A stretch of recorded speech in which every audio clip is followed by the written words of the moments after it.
नमस्कार दोस्तों, स्वागत है आपका स्टडी फॉर सिविल सर्विसेज में। वीडियो को पूरा देखिए। कोई भी आपका फीडबैक है, कोई सजेशन है, तुरंत वीडियो में कमेंट करके जरूर बताइए। अच्छा लगे तो वीडियो लाइक जरूर कर लीजिए और ऐसे वीडियो लगातार फ्री में बिना किसी एडवर्टीजमेंट के पाने के लिए चैनल को तुरंत सब्सक्राइब कर लीजिए और बेल आइकन को जरूर टैप कर लीजिए ताकि आगे भी सारे वीडियो आपको मिलते रहे। यूट्यूब में फॉलो करते हैं तो प्लीज ये वाला फ्री टेलीग्राम चैनल जरूर ज्वाइन कर लीजिएगा। सारे नोटिफिकेशन, सारे अपडेट यहीं पे आते हैं, ध्यान रखिएगा। स्टडी फॉर सिविल सर्विसेज का कोई भी पेड ग्रुप अगर आपको ज्वाइन करना है तो सिर्फ 856480560606089752386455 यही नंबर है हमारे, सिर्फ जहां पे कॉल या व्हाट्सएप कर सकते हैं। इंस्टाग्राम पे हमारा पेज जरूर फॉलो कर लीजिएगा, studyforcivil.services है। ट्विटर पे हमको जरूर फॉलो कर लीजिएगा, @studyforcivils है। स्टडी फॉर सिविल सर्विसेज के इस पर्टिकुलर वीडियो में बिहार बजट 2022-2023 के सबसे महत्वपूर्ण फैक्ट देखेंगे जिनसे हमारे बीपीएससी प्रीलिम्स एग्जाम्स में क्वेश्चन आते रहते हैं। आपको पहले ही बता दिया जाए कि 67th बीपीएससी में इस पर्टिकुलर वीडियो से या फिर आगे जो हम Bihar economic survey latest edition जो है 2022 का, उस पर जब वीडियो बनाएंगे तो इन दोनों वीडियो से आपके एग्जाम में जो 67th बीपीएससी का पेपर देने जा रहे हैं, आपके एग्जाम में इससे फायदा मिलने की संभावनाएं कम रहेंगी। 68th बीपीएससी की जो लोग तैयारी कर रहे हैं या फिर इसको टारगेट कर रहे हैं, आप जरूर से जरूर इन दोनों वीडियोस को देखिएगा, काफ़ी आपको लाभ मिलने वाला है। जो लोग 67th बीपीएससी की तैयारी कर रहे हैं या फिर परीक्षा देने जा रहे हैं, आपको पिछले वर्ष का ही इकोनॉमिक सर्वे बजट और करंट अफेयर पर ही ज़्यादा फोकस करना चाहिए। हालांकि एज अ कमिटमेंट हम अपने 67th बैच वालों के वीडियो भी दे रहे हैं और पीडीएफ भी आपको दे रहे हैं कि आप एक रीडिंग इसको देख लें जरूर से जरूर, जो कुछ इंपॉर्टेंट बातें हैं जिससे आप जो है एज लें, यदि विशेष परिस्थितियों में अगर ये सब चीज़ें पूछ ली जाती हैं तो, लेकिन संभावनाएं मैं एक बार फिर कहूँगा कि बेहद कम है। बिना टाइम वेस्ट किए हुए शुरू करते हैं। बिहार के उप मुख्यमंत्री सह वित्त मंत्री तारा किशोर प्रसाद ने 28 फरवरी 2022 को 2022-2023 वित्तीय वर्ष के लिए इतने करोड़ रुपए का बजट विधानमंडल में पेश किया। बजट की राशि भी कभी कदार पूछी जाती रही है, तो ये बजट की राशि है बजट 2022-2023 की। ये राशि आपको करोड़ रुपयों में इतनी याद रखनी होगी। ये बजट है 2,37,691.19 करोड़ रुपयों का बजट विधानमंडल में पेश किया गया था। उसके बाद इसमें वही सारे ट्रेंड्स बताए जाते हैं कि पिछली बार की तुलना में क्या चीज़ें बढ़ी हैं, क्या घटी हैं। 2022-2023 का कुल व्यय बजट का अनुमान इतना है, जो वित्तीय वर्ष 2021-22 के बजट अनुमान से बढ़ गया है। हर बार लगभग बढ़ ही जाता है पिछले वर्ष के अनुमान की तुलना में जो भी व्यय होने वाला होता है। तो इसमें वृद्धि कितनी हुई है, ये दर पूछी जा सकती है। तो 8.88% की वृद्धि हुई है वित्तीय वर्ष 2022-23 में कुल बजट व्यय अनुमान में। ठीक है, कुल बजट व्यय अनुमान की तुलना में, जो कि पिछले वर्ष किया गया था, इसकी तुलना में बजट व्यय में 8.88% की वृद्धि की गई है। वित्तीय वर्ष 2022-2023 में स्थापना एवं प्रतिबद्ध व्यय का बजट अनुमान जो है इतना रखा गया था। ठीक है, और ये कुल बजट का 57.83% है। वित्तीय वर्ष 2021-22 के बजट में जो है इतना था। पुराना आपको याद नहीं करना है, ये सब चीज़ें आपको नहीं एग्जाम में पूछी जाएंगी। बस आपको बस ये देखना है कि कितने प्रतिशत जो है ये रहा है आपका, ये 57.83% रहा है स्थापना एवं प्रतिबद्ध व्यय कुल बजट का। ठीक है, उसके बाद आगे बढ़ते हैं इंपॉर्टेंट में सुशासन के कार्यक्रम। सुशासन के कार्यक्रम क्या है? 7 निश्चय। 7 निश्चय हमने पिछले वर्ष भी पढ़े थे, इससे पेपर में सवाल भी आया था 66 में। तो 7 निश्चय में से अब 7 निश्चय 2.0 आ गया, यानी कि 7 निश्चय द्वितीय। तो 7 निश्चय द्वितीय जो है ये आ गया है अगले फेज के लिए, 2020 से 2025 तक ये लागू रहेगा। 7 निश्चय कौन कौन से हैं, उसके अंदर कौन कौन सी सब स्कीम्स हैं, किसके किसके लिए हैं, लाभार्थी कौन है 7 निश्चयों के, वो सभी हम आगे देखेंगे। लेकिन आपको याद रखना है कि 21-22 में विभिन्न विभागों के अंतर्गत कुल बजट प्रावधान 5,000 करोड़ रुपए का किया गया है 7 निश्चय 2 के तहत। ठीक है, 7 निश्चय 2 के तहत 5,000 करोड़ रुपयों का बजट प्रावधान किया गया है। वित्तीय वर्ष 2022-2023 में विकासात्मक और गैर विकासात्मक व्यय जो है ये इतना रहा है। राशि नहीं याद रखनी है, लेकिन ये जो है कितना है, कुल व्यय का क्रमशः 67.37% है और 32.63% है। तो मतलब 67.37% बजट के हिस्से से विकासात्मक व्यय किया जाएगा और 32.63% से गैर विकासात्मक व्यय किया जाएगा। ठीक, उसके बाद लोक ऋण का अधिशेष इतना है और ये राज्य सकल घरेलू उत्पाद यानी स्टेट जीडीपी या फिर जीएसडीपी का कितना है, 31.95%। ये फिगर पूछा जा सकता है कि जो आपका लोक ऋण है, लोक ऋण अधिशेष, वो सकल राज्य घरेलू उत्पाद का कितने प्रतिशत है। तो ये है आपका 31.95%। उसके बाद अन्य दायित्वों के साथ लोक ऋण है, ये सकल घरेलू उत्पाद का कितना है, ये 38.66% रहने का अनुमान है। उसके बाद तारा किशोर प्रसाद का ये दूसरा बजट है जो प्रस्तुत कर रहे हैं। वित्तीय वर्ष 2022-2023 में सकल घरेलू उत्पाद जो है इतना रहा है। ये सकल घरेलू उत्पाद जो है डायरेक्टली आपसे एग्जाम में पूछ सकते हैं। ठीक है, तो इसको याद कर लीजिएगा आप लोग। उसके बाद 2022-2023 में अनुमानित सकल घरेलू राज्य उत्पाद की विकास दर इतनी आंकी गई है 2022-23 में। हालांकि इकोनॉमिक सर्वे जो बिहार का आएगा उसमें 21-22 के हिसाब से दिया होगा। ठीक है, 22-23 नहीं दिया होगा, तो वो भी आप याद रखेंगे और 22-23 के हिसाब से भी याद रख सकते हैं। ठीक है, और 2022-23 में राजकोषीय घाटा इतना रहने का अनुमान है। ये बहुत इंपॉर्टेंट फिगर होता है, राजकोषीय घाटा जो है पूछा जाता है। ठीक है, और इसकी अधिसीमा कितनी निर्धारित है, 3.5% और ये उससे कम पाया गया है 3.47%। फिर उसके बाद वित्तीय वर्ष 2022-23 में विभागवार स्थापना और प्रतिबद्धता व्यय एवं स्कीम मद में सर्वाधिक आवंटन पाने वाले शीर्ष 5 विभाग कौन से हैं। शीर्ष 5 नहीं भी याद रखेंगे तो 3 अगर याद रख लेंगे तो भी हो जाएगा। यानी कि विभागवार स्थापना और प्रतिबद्धता व्यय और स्कीम मद में सर्वाधिक व्यय जो प्रतिशत के हिसाब से है किस विभाग को किया जा रहा है। तो सबसे ज़्यादा यहाँ पर व्यय किया जा रहा है शिक्षा विभाग में, ये 16.49% है। फिर पेंशन देने में खर्चा होगा, फिर ब्याज भुगतान करने में, फिर स्वास्थ्य में, फिर ग्राम विकास में। ठीक है, ये है शीर्ष 5 मद।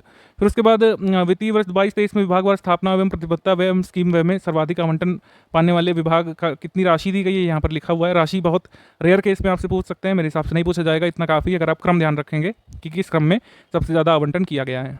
अब जैसे विभागवार दिया हुआ है आपका ये करोड़ रुपयों में और बजट व्यय में, ये टेबल उतनी जरूरी नहीं है, बस खाली मैंने आपको जो फिगर बताया कि आपको क्रम से याद रखना है किस विभाग को सर्वाधिक आवंटन हुआ, फिर किसको हुआ। शिक्षा विभाग, पेंशन, ब्याज, स्वास्थ्य, ऐसे करके याद कर लीजिए। उसके बाद पथ निर्माण और ग्रामीण विकास विभाग द्वारा सड़क प्रक्षेत्र में व्यय किए जाते हैं। इन विभागों में प्रक्षेत्र में वर्ष 2022-23 में इतने करोड़ रुपए का व्यय अनुमानित है, ये याद करने की जरूरत नहीं है। इसमें सड़क रखरखाव मरम्मत मत जो है इतने करोड़ रुपयों का रहेगा। ठीक, अनुसूचित जाति और अनुसूचित जनजाति कल्याण, अल्पसंख्यक कल्याण, पिछड़ा एवं अति पिछड़ा वर्ग कल्याण और समाज एवं संबंधित विभागों को इतना रुपए व्यय किया जाने का प्रस्ताव है। राज्य सरकार ने अनेक राजकोषीय उपायों द्वारा राज्य की आर्थिक वृद्धि दर को वर्ष 2021-22 के लिए 9.8% रखा था। ठीक है, 21-22 में 9.8% और 22-23 में 9.7% अनुमानित किया था। ठीक है, लेकिन अगेन जब इकोनॉमिक सर्वे हम पढ़ेंगे तो उसमें कुछ और भी ये परसेंटेज का फिगर हो सकता है, उसे भी हमें याद करना होगा। अभी कुल प्राप्तियां दी हुई हैं, कुल व्यय दिया हुआ है, राजस्व बचत दिया हुआ है। राजस्व बचत जो है कितना है जीएसडीपी का 0.64% है। राजकोषीय घाटा आपको बता दिया 3.47% है। इस पूरे में जो आपको दिख रहा है स्क्रीन पर, यही दोनों फिगर इंपॉर्टेंट है और याद करने लायक है आपके लिए एग्जाम के लिए। उसके बाद ये जैसा चार्ट दिया जाता है हमारे ऑफिशियल डॉक्यूमेंट में, वो हमने यहाँ से कट किया है। ये आपको रफ एस्टिमेट देता है कि किस तरीके से खर्चे किए जा रहे हैं। ठीक है, कोई भी आपको यहाँ पर पैसा ध्यान रखने की आवश्यकता नहीं है फिलहाल के लिए, जो यहाँ पर बताया जा रहा है उसको ध्यान देते हुए चलिएगा। जैसे बजट 2022-23 में राजस्व प्राप्ति की प्रवृत्ति, यानी कि रुपया कहाँ से आता है राज्य सरकार के पास, ये है यहाँ पर। ये ट्रेंड शो किया गया था एक चार्ट में, वहीं से हमने लिया है। केंद्रीय करों में राज्य का हिस्सा जो है 46% है, यहीं से बिहार सरकार के पास सबसे ज़्यादा पैसा आता है। फिर उसके बाद केंद्र सरकार से सहायता अनुदान मिलता है। फिर राज्य का अपना कर राजस्व 21% है और कर भिन्न राजस्व ये 3% है। तो ये कुल मिलाकर स्ट्रक्चर है कि बिहार राज्य राजस्व कैसे प्राप्त करता है। आगे बढ़ते हैं हम लोग। अब बजट 2022-23 में क्षेत्रवार व्यय संरचना, यानी कि रुपया कहाँ पर सबसे ज़्यादा खर्च किया जाएगा, तो सबसे ज़्यादा सोशल सर्विसेज पर खर्च किया जाएगा, फिर जनरल सर्विसेज पर खर्च किया जाएगा, फिर आर्थिक सेवाओं पर खर्च किया जाएगा, फिर लोक ऋण पर, फिर सहायता अनुदान पर। ठीक है, तो सोशल सर्विसेज में सबसे ज़्यादा पैसा खर्च करता है बिहार, और कोई भी पिछड़ा हुआ स्टेट करता है। ये हमने आपको बताया स्कीम मद में जो ये कुल मिलाकर आपका सर्वाधिक आवंटन पाने वाले विभागों का प्रतिशत जो है, इसको क्रम से आपको याद रखना है, प्रतिशत भी याद रखने की आवश्यकता नहीं है। सर्वाधिक जिसका है उसका प्रतिशत एक बार चाहें तो देख सकते हैं कि जैसे शिक्षा विभाग का सर्वाधिक है तो 16.49% शिक्षा पर खर्च करेगी बिहार सरकार, जो कि सर्वाधिक है। उसके बाद इन विभागों में जो स्कीम्स चलाई जाएंगी उसके अगर व्यय की बात कर लें, ठीक है, विभागवार वार्षिक स्कीम उद्व्यय की बात कर लें, तो इसमें भी सबसे ज़्यादा हिस्सा जो है वो किसका है, सबसे ज़्यादा हिस्सा है शिक्षा का, फिर है ग्राम विकास का। ठीक है, शिक्षा और ग्राम विकास में शिक्षा और ग्राम विकास विभाग में सबसे ज़्यादा स्कीम्स पर पैसा खर्च किया जाएगा। अब यहाँ पर कई सारी जो स्कीम्स हैं उस पर जो राशियाँ हैं वो कभी कभी पूछी जाती हैं। जैसे यूपी में एग्जाम होते हैं तो ये ट्रेंड है, जो केंद्र सरकार की योजनाएं चल रही होती हैं यूपी बजट में उस पर क्या आवंटन किया गया है, ये सब चीज़ें कई बार पूछी जाती रही हैं। बिहार के लिए भी हम ऐसी जो है एक्सपेक्ट कर सकते हैं कि इस लाइन पर भी क्वेश्चन पूछा जा सकता है, क्योंकि कई बार एक स्टेट पीसीएस दूसरे स्टेट पीसीएस का पैटर्न क्वेश्चन कॉपी करते हुए देखे गए हैं, पास्ट में भी, अभी भी कर सकते हैं। तो सबके लिए आवास ग्रामीण के लिए ये कितना आवंटन किया गया है, 86 मतलब ये 8,689 करोड़ रुपए करीब। प्रधानमंत्री ग्रामीण सड़क योजना के लिए किया गया है 5,014 करोड़ रुपए करीब, और राष्ट्रीय ग्रामीण रोजगार गारंटी स्कीम यानी मनरेगा के लिए 2,500 करोड़ रुपए किया गया है, ये पूछा जा सकता है, काफ़ी इंपॉर्टेंट है। फिर उसके बाद स्वच्छ भारत मिशन ग्रामीण के लिए किया गया है 950 करोड़ रुपए। फिर उसके बाद किया गया है बिहार स्टूडेंट क्रेडिट कार्ड योजना के लिए 700 करोड़ रुपए। फिर स्मार्ट सिटी मिशन के लिए किया गया है 620 करोड़ रुपए। स्मार्ट सिटी कुल मिलाकर कितनी बन रही है बिहार में, कौन कौन सी हैं, सबसे पहले कौन सी स्मार्ट सिटी बनी थी, सब अभी आगे हम बताने वाले हैं। फिर सबके लिए आवास शहरी के लिए 524 करोड़ रुपए। उसके बाद नीली क्रांति समेकित विकास और मत्स्य पालन प्रबंधन यानी कि प्रधानमंत्री संपदा योजना के लिए 328 करोड़ रुपए करीब, 328.43 करोड़ रुपए। Skill strengthening for industrial value enhancement यानी स्ट्राइव स्कीम के लिए 102.13 करोड़ रुपए। मुख्यमंत्री सोलर स्ट्रीट लाइट योजना के तहत 200 करोड़ रुपए। हर खेत को पानी के लिए बिजली कनेक्शन देने के लिए 1329 करोड़ रुपए। फिर मुख्यमंत्री निश्चय स्वयं सहायता भत्ता योजना के लिए 200 करोड़ रुपए, और कुशल युवा कार्यक्रम के लिए 225 करोड़ रुपए।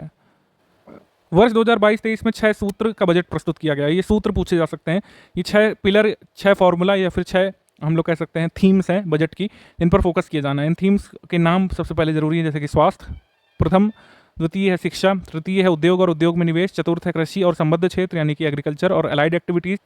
पंचम सूत्र है इनका ग्रामीण एवं शहरी आधारभूत संरचना यानी कि basic rural and urban infrastructure development.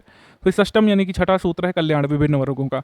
तो इसके अंतर्गत क्या क्या फोकस किया गया है, उससे संबंधित छोटी छोटी डिटेल्स अभी आगे देखेंगे। मोटे तौर पर क्या है कि चिकित्सा महाविद्यालय और अन्य संस्थानों में 122 जगहों पर पीएसए ऑक्सीजन जनरेशन प्लांट जो है लगाए जा रहे हैं, उनको क्रियाशील किया जा रहा है, क्योंकि लगातार ऑक्सीजन डेफिशिएंसी महसूस की गई थी कोविड वेव में, जब ये आपकी सेकेंड वेव आई थी। द्वितीय सूत्र शिक्षा है, लगातार जो है बिहार के लिटरेसी रेट पर तंज कैसे जाते रहे हैं, तो उसमें नवाचार करने की बात कही जा रही है। 2022-23 के लिए राज्य सरकार ने शिक्षा में नवाचार गुणात्मक आधारभूत अधिसंरचना को मजबूत करने के लिए इतने करोड़ रुपयों का प्रावधान किया है, जो कि कुल बजट का 16.5% है, 16.47 है, वही आप 16.5 मान सकते हैं। फिर उसके बाद तृतीय सूत्र क्या है, इथेनॉल उत्पादन प्रोत्साहन नीतियाँ ये 2021 में इसको इम्प्लीमेंट करेंगे और 151 इथेनॉल उत्पादन उद्योग स्थापित करने की दिशा में प्रथम चरण की प्रक्रिया पूरी हो गई है। और एग्रीकल्चर अलाइड एक्टिविटीज़ में मुर्गी पालन, मछली पालन, गौवंश का विकास, सहकारिता और कुल मिलाकर अंडे की पैदावार बढ़ाने से संबंधित ऑर्गेनिक कॉरिडोर जो बना रही है सरकार, उसके संवर्धन से संबंधित प्रयास किए जाएंगे। ऑर्गेनिक कॉरिडोर जो है बिहार में कितने डिस्ट्रिक्ट से गुजरेगा, ये सब चीज़ें हम बताएंगे आपको। पंचम सूत्र यानी कि ग्रामीण और शहरी आधारभूत संरचना।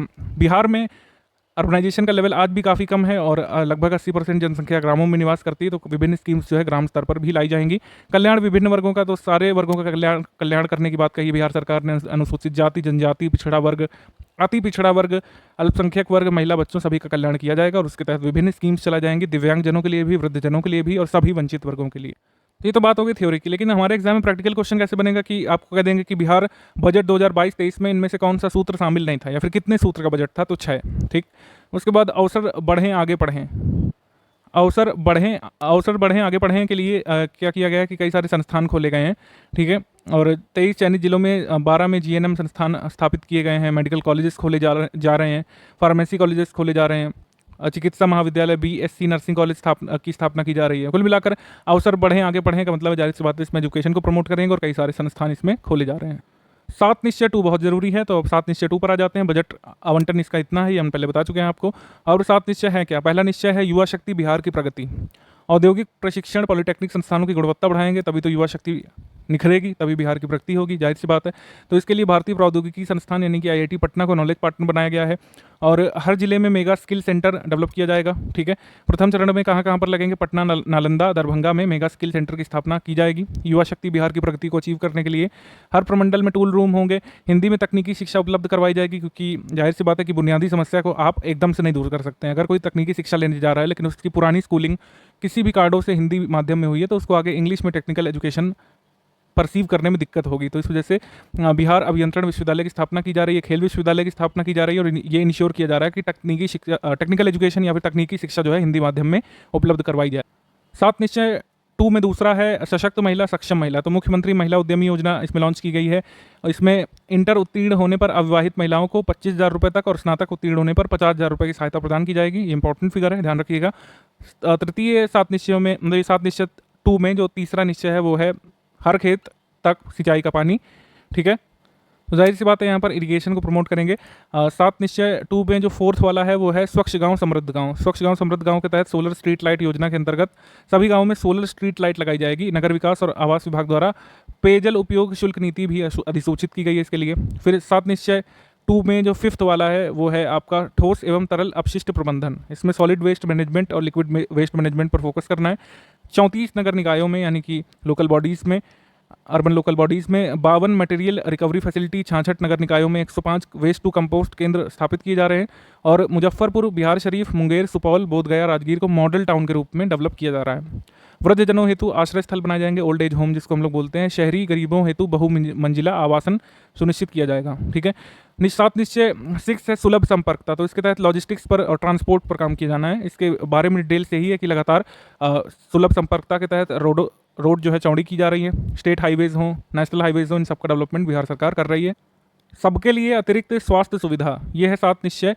सेकेंड फेज में 7वां और आखिरी निश्चय बेहतर पशु स्वास्थ्य प्रबंधन हेतु आधारभूत व्यवस्थाएं विकसित की जाएंगी।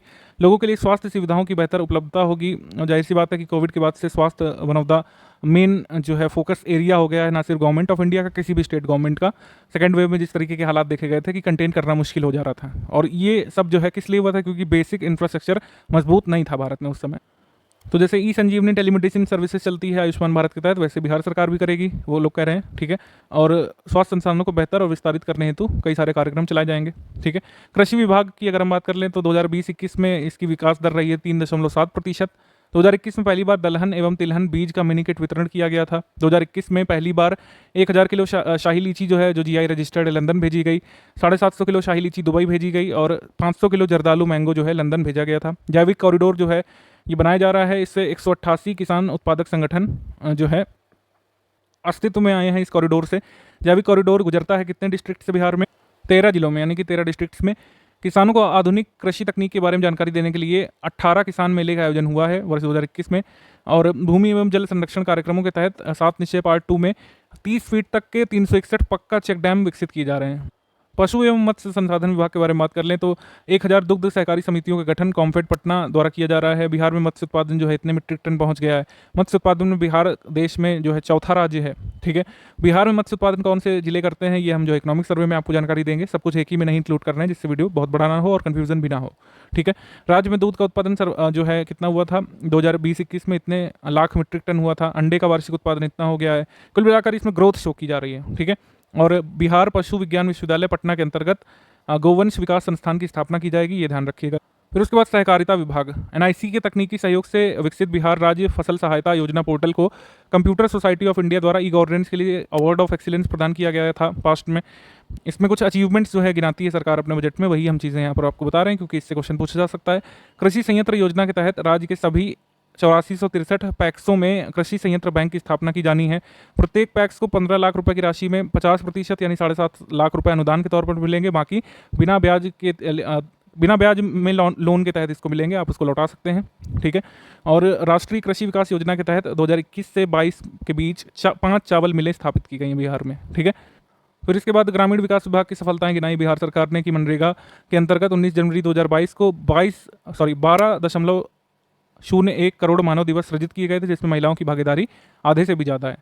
उसके बाद एमजी नरेगा के अंतर्गत 2022-23 के लिए अनुमानित मानव दिवस सृजन यानी कि मैन डे क्रिएट करने का जो लक्ष्य रखा गया है वो है 25 करोड़ रुपए का, ठीक है। 2 करोड़ पौधारोपण का लक्ष्य निर्धारित किया गया है। 2021-22 में 50 रूरल रिटेल मार्ट खोले गए हैं बिहार में। 2022-23 में स्वास्थ्य विभाग के सहयोग से 150 रूरल रिटेल मार्ट खोले जाने का लक्ष्य है। और 51 दीदी की रसोई खोली गई हैं बिहार में 2021-22 में। और 2022-23 में लक्ष्य कि 9 और खोलेंगे, 60 कर देंगे इसको। दीदी की रसोई कार्यक्रम के बारे में बात कर लें तो सबसे पहले ये 2021-22 के करीब वैशाली के जिला अस्पताल में शुरू की गई थी। इसमें क्या होता है कि ये कैंटीन डेवलप की जाती है, नाम से पता चल रहा है दीदी की रसोई। ये हॉस्पिटल में डेवलप की जाती है जिससे मरीजों को पौष्टिक खाना जो है बहुत ही नॉमिनल रेट पर मिल सके। तो दीदी की रसोई एसोसिएटेड विद वॉट, तो इसमें मरीजों को, ठीक है, पेशेंट्स को, हॉस्पिटल पेशेंट्स को पौष्टिक खाना यानी कि न्यूट्रिशनल फूड उपलब्ध कराने संबंधित है, वो भी नॉमिनल प्राइस पर। यह है दीदी की रसोई। सबसे पहले अगर पूछ ले कहाँ शुरू किया गया था तो वैशाली के जिला अस्पताल में, ठीक है। इसके बाद नगर विकास एवं आवास विभाग ने क्या यहाँ पर तरक्की की है उसके बारे में बताया गया कि स्वच्छ सर्वेक्षण 2021 में बिहार के सुपौल को गार्बेज फ्री सिटीज़ की कैटेगरी में 1 स्टार रेटिंग प्राप्त हुई। और राष्ट्रीय स्तर पर गंगा टाउन वाले नगर निकायों में मुंगेर, पटना, हाजीपुर, छपरा एवं बेगूसराय को टॉप 10 में स्थान प्राप्त हुआ था, ठीक। लेकिन पिछले साल जो है ऑब्वियस सी बात है कि ज़्यादा नहीं कुछ अच्छा कर पाए थे बिहार के डिस्ट्रिक्ट स्वच्छ सर्वेक्षण में, ठीक। बिहार के 24 पुराने नगर निकायों को ODF प्लस घोषित किया जा चुका है। सर्वाधिक ODF प्लस गांव जो है वो कहाँ पर है, वो तेलंगाना में है, ये हमने आपको बताया था करंट अफेयर में। अटल नवीनीकरण और शहर परिवर्तन स्कीम यानी अमृत जो है बिहार में 1 लाख से अधिक आबादी वाले 12 नगर निगमों में कार्यान्वित की जा रही है। जैसे अगर पूछा जाए डायरेक्टली कि Amrit scheme is operational in how many district of Bihar या फिर how many corporation of Bihar, तो उसका आंसर होगा 12, ठीक। प्रधानमंत्री द्वारा 1 अक्टूबर 2021 को अमृत 2.0 का शुभारंभ किया जा चुका है, हमने आपको करंट अफेयर में बताया था। बिहार में स्मार्ट सिटी विकसित करने हेतु भागलपुर, मुजफ्फरपुर, पटना और बिहार शरीफ में तेजी से काम चल रहा है। बिहार में सबसे पहले स्मार्ट सिटी 2016 में किसे चुना गया था, भागलपुर को, ये ध्यान रखना है आपको। उसके बाद 3 और यहाँ पे चुने गए थे। तो कुल मिलाकर बिहार में कितने स्मार्ट सिटी डेवलप किए जा रहे हैं, अगर ये सवाल आ जाए तो 4। कौन कौन से हैं, कौन नहीं शामिल है बिहार के स्मार्ट सिटीज़ में, तो ये भी क्वेश्चन बन सकता है। भागलपुर, मुजफ्फरपुर, पटना और बिहार शरीफ, ये कुल मिलाकर केंद्र की स्मार्ट सिटी योजना के तहत 4 ये डिस्ट्रिक्ट बिहार के चुने गए हैं जिनको स्मार्ट सिटी के रूप में डेवलप किया जाएगा। काफ़ी कम है, ठीक है, मतलब ये 4 ही हैं बिहार से। उत्तर प्रदेश के 10 डिस्ट्रिक्ट जो है डेवलप की जा रहे हैं स्मार्ट सिटी स्कीम के तहत। पटना मेट्रो रेल के बारे में बताया गया बजट में कि 2 कॉरिडोर का चयन किया गया है। एक दानापुर से प्रारंभ होकर जवाहरलाल नेहरू मार्ग यानी कि Bailey road, Patna railway station Mithapur से गुजरते हुए यहाँ तक जाएगा। एक स्टेशन आकाशवाणी गांधी मैदान, अशोक राजपथ होते हुए यहाँ से यहाँ जाएगा। कुल मिलाकर पटना मेट्रो में 2 कॉरिडोर जो हैं चयन किए गए हैं बनाने के लिए, वो यहाँ पर बताया गया था बजट में। पर्यावरण, वन एवं जलवायु परिवर्तन विभाग ने क्या क्या यहाँ पर तरक्की की है वो बताया बजट में कि 5 करोड़ पौधारोपण का लक्ष्य निर्धारित किया है 2021-22 के लिए किया गया था। और बिहार में प्रवासी पक्षियों के लिए भागलपुर में पहला बर्ड रिंगिंग स्टेशन आया था, ठीक है। और बॉम्बे नेचुरल हिस्ट्री सोसाइटी के साथ समझौता किया गया था। उसके बाद बिहार में पहली बार भागलपुर जिले में पक्षी महोत्सव आयोजित किया गया था और पक्षी आश्रयणी नागी जामुई डिस्ट्रिक्ट में 15 से 17 जनवरी को पहली बार राजकीय पक्षी महोत्सव आयोजित किया गया था, जिसका नाम रखा गया था कलरव। ये पूछा भी जा चुका है अभी हाल में बिहार के एक एग्जाम में। उसके बाद राजकीय वन्य प्राणी आश्रयणी अंतर्गत राजगीर वन क्षेत्र को स्वर्णगिरी और वैभवगिरी माउंटेन्स की या फिर हिल्स के घाटी क्षेत्र में जू सफारी का निर्माण किया गया है। ये हमने करंट अफेयर में वैसे भी करा दिया है। नेचर सफारी की स्थापना भी यहाँ पर की जा रही है और यहाँ पर नेचर सफारी में 40 मीटर का ग्लास सस्पेंशन ब्रिज भी बना हुआ है। उद्योग विभाग के बारे में बात कर लें तो बिहार औद्योगिक निवेश प्रोत्साहन नीति 2016 से लागू है और 7 निश्चय पार्ट 2 के तहत राज्य के युवाओं महिलाओं के बीच स्वरोजगार उद्यमिता को संवर्धन करने के लिए 2021-22 में 2 नई योजना, मुख्यमंत्री युवा उद्यमी योजना और मुख्यमंत्री महिला उद्यमी योजना 18 जून 2021 को लागू की गई थी। अब ये स्पेसिफिक उन्होंने डेट बताई बजट में, तो मुख्यमंत्री युवा उद्यमी योजना और मुख्यमंत्री महिला उद्यमी योजना 18 जून 2021 को लागू हुई थी, ध्यान रखिएगा, ठीक है। उसके बाद स्थायी और वैकल्पिक ईंधन को प्रोत्साहित करने के लिए जीवाश्म ईंधन तेल के आयात को कम करने के लिए इथेनॉल पॉलिसी लागू की गई है। 17 मार्च 2021 को इथेनॉल पॉलिसी आई बिहार की, ध्यान रखिएगा, लेटेस्ट। उसके बाद कोविड-19 संकट से निपटने हेतु ऑक्सीजन उत्पादन प्रोत्साहन नीति भी लागू की है बिहार ने। बिहार में 2 प्राधिकरण है, एक है आइडा और एक है बियाडा। तो आदित्यपुर औद्योगिक विकास प्राधिकरण आइडा के द्वारा डोभी अंचल में, ठीक है, इंटीग्रेटेड मैन्युफैक्चरिंग क्लस्टर की स्थापना के लिए ये भूमि अधिग्रहित कर ली है। कुल मिलाकर ऐसे पूछेंगे कि इंटीग्रेटेड मैन्युफैक्चरिंग क्लस्टर बिहार में कहाँ स्थापित किया जाएगा, तो आप लगाएंगे ढोबी। ढोबी जो है किस जिले के अंतर्गत आता है, जल्दी से कमेंट करके बताइए। उसके बाद बिहार औद्योगिक क्षेत्र विकास प्राधिकार यानी बियाडा के अंतर्गत औद्योगिक विकास केंद्र बेगूसराय में electronic cluster, medical device park और टॉयज क्लस्टर की स्थापना की जाएगी। तो बेगूसराय में क्या क्या बन रहा है, इलेक्ट्रॉनिक्स क्लस्टर भी बनेगा, मेडिकल डिवाइस पार्क भी बनेगा और टॉयज क्लस्टर भी बनेगा, ठीक। कुमारबाग बेतिया औद्योगिक क्षेत्र मोतीपुर मुजफ्फरपुर में mega food park, pharma and surgical park की स्थापना की जाएगी। गोरौल वैशाली में प्लास्टिक पार्क बनेगा, कुमारबाग बेतिया में टेक्सटाइल पार्क और एपरल पार्क बनेगा। 2021 में भारतीय अंतर्राष्ट्रीय व्यापार मेला में उद्योग विभाग बिहार को स्वर्ण पदक प्राप्त हुआ था। बेहटा पटना में central institute of petrochemicals engineering and technology मुख्यालय चेन्नई ने 10 एकड़ भूमि में बीटेक और एमटेक कोर्स प्रारंभ करने के लिए इंस्टीट्यूट ऑफ पेट्रोकेमिकल टेक्नोलॉजी की स्थापना करने का निर्णय लिया था। खादी मॉल पटना में सबसे पहले बनी थी, मुजफ्फरपुर और राज्य के अन्य शहरों में भी इसको आगे बढ़ाया जाएगा। 15वें वित्त आयोग की कुछ अनुशंसा है जिसके तहत वित्तीय वर्ष 21-22 से वित्तीय वर्ष 25-26 तक बिहार की राज्य स्तरीय त्रिस्तरीय पंचायती राज व्यवस्थाओं को, जैसे कि पंचायती राज संस्थाओं जैसे कि ग्राम पंचायत, पंचायत समिति, जिला परिषद के लिए टाइड और अनटाइड के रूप में इतने करोड़ रुपए का अनुदान किया गया है। चूंकि ये 15th फाइनेंस कमीशन से एसोसिएटेड ये न्यूज़ है, तो यहाँ पर राशि आपके लिए इंपॉर्टेंट हो जाती है, ठीक है। इसमें 19,561 करोड़ रुपयों का अनुदान फाइनेंस कमीशन ने रिकमेंड किया है, एनके सिंह की अध्यक्षता में जो 15th फाइनेंस कमीशन है बिहार राज्य की त्रिस्तरीय पंचायती राज संस्थाओं के लिए। और हेल्थ सेक्टर ग्रांट भी आया है फाइनेंस कमीशन की तरफ से पंचायती राज विभाग को स्वास्थ्य प्रक्षेत्र हेतु 5 वर्षों के लिए 21-22 से लेकर 25-26 तक के लिए 4802 करोड़ रुपए जो है प्राप्त होने हैं, ठीक है। तो ये कुछ स्पेशल बातें हो गई। उसके बाद वन लाइनर तथ्य कर लेते हैं। वन लाइनर तथ्य में बताया गया है कि बिहार राज्य में सुन्नी वक्फ बोर्ड और बिहार राज्य शिया वक्फ बोर्ड के अंतर्गत निबंधित वक्फ की संपत्ति के विकास हेतु बिहार राज्य वक्फ विकास योजना लागू की गई है। पर्चाधारियों पर आवंटित भूमि पर बेदखल किए जाने की स्थिति में दखल कब्जा दिलाने के उद्देश्य से ऑपरेशन भूमि दखल देहानी शुरू किया गया था। उसके बाद लघु करदाताओं की सुविधा के लिए तिमाही रिटर्न दाखिल करने के लिए टैक्स के मासिक भुगतान योजना QRMP इसको कहा जा रहा था, जिनकी सीमा 5,000 करोड़ रुपए है साल में व्यापार की, 500 करोड़ रुपए एक्चुअली, नॉट 5,000, 500 करोड़ रुपए अगर लिमिट है व्यापारियों की, तो उनके लिए QRMP आई थी कि आप हर 3 महीने में भी GST फाइल कर सकते थे, ठीक है, उनकी सुविधा के लिए।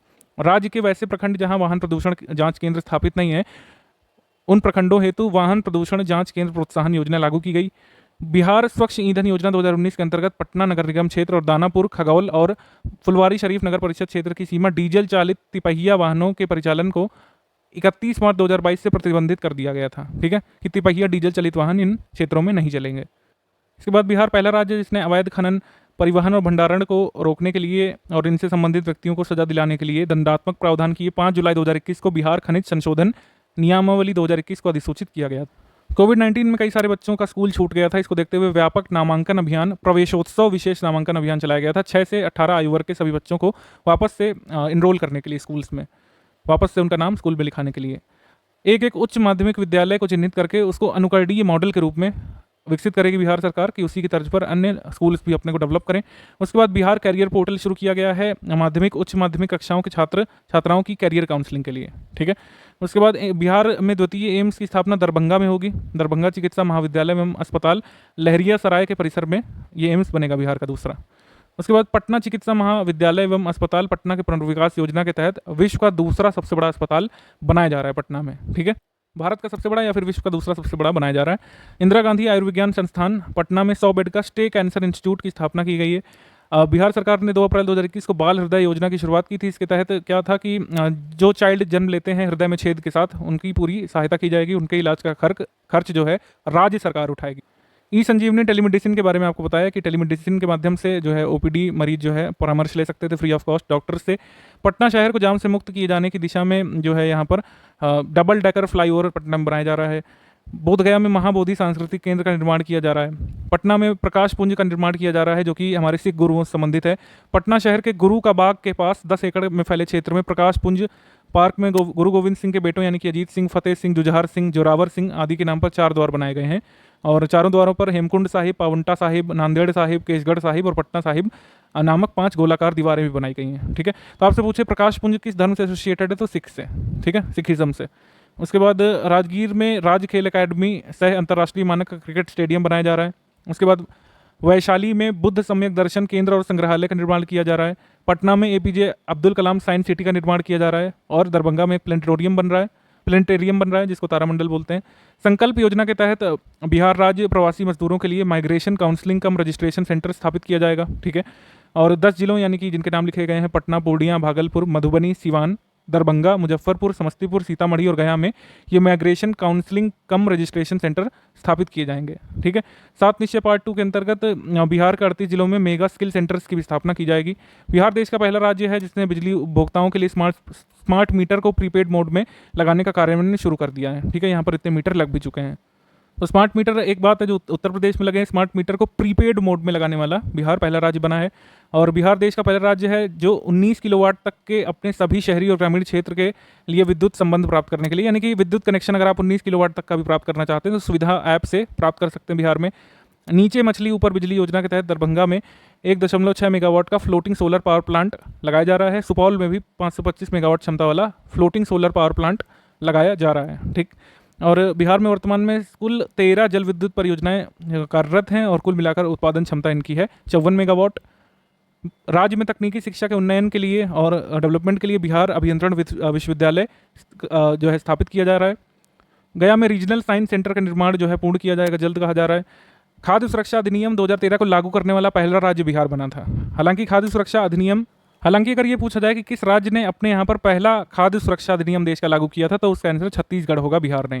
इसके बाद अक्टूबर 2021 तक बोधगया में कल्चरल सेंटर के निर्माण के लिए प्रक्रिया पूरी कर ली गई है। बोधगया में 72 एकड़ भूमि को लैंड बैंक के रूप में निर्मित किया जाएगा। इंडिया टुडे समूह द्वारा बोधगया को बेस्ट स्पिरिचुअल डेस्टिनेशन के रूप में सरकार को टूरिज्म अवार्ड प्राप्त हुआ है बिहार सरकार को, इंडिया टुडे ग्रुप के द्वारा, जिनकी मैगजीन्स आती हैं, न्यूज़ ग्रुप है। न्याय के साथ विकास सिद्धांत के प्रति अपनी प्रतिबद्धता को कायम रखते हुए 5 वर्षों के लिए बिहार के विकास के लिए सुशासन कार्यक्रम 7 निश्चय लागू किया गया, ये हम बता चुके हैं आपको।